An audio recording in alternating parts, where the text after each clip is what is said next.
I read If It Makes You Happy by Julia Olivia.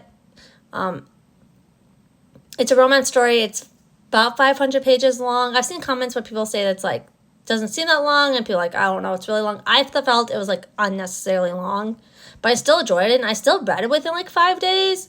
So it wasn't like too terribly long. It was just like, I didn't think maybe that long. I gave it 3.5 stars, mainly just because like I thought it was just too long, and like I enjoyed it, but I just didn't think it was like the best book I've read.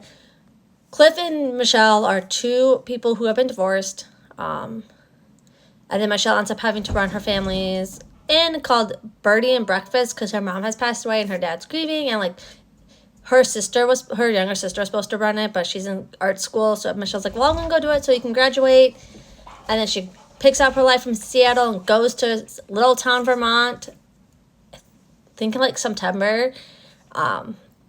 So to like run this inn, to learn the inn, to run this inn, and she's only there until the end of December when her sister can take over.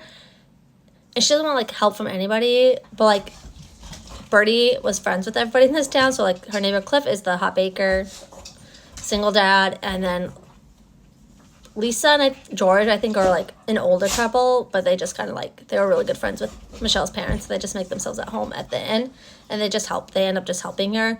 And she's like, well, I can't get rid of Cliff because he won't let me. And then they form a friendship, and they become best friends, and then they obviously like, it's a romance story, so it's a really slow burn romance. And I love that.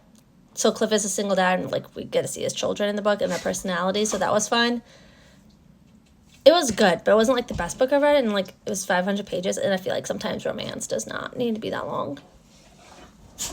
Or maybe it just felt really long because I read the physical book instead of the Kindle, so I felt how big it was, and I saw how big it was, and slightly intimidated by that compared with the Kindle. I don't freaking see unless I look at the time left and at like the whole book to read it. But I feel like that maybe it was just because it was the physical book I read. But I enjoyed it. It was a fun fall read.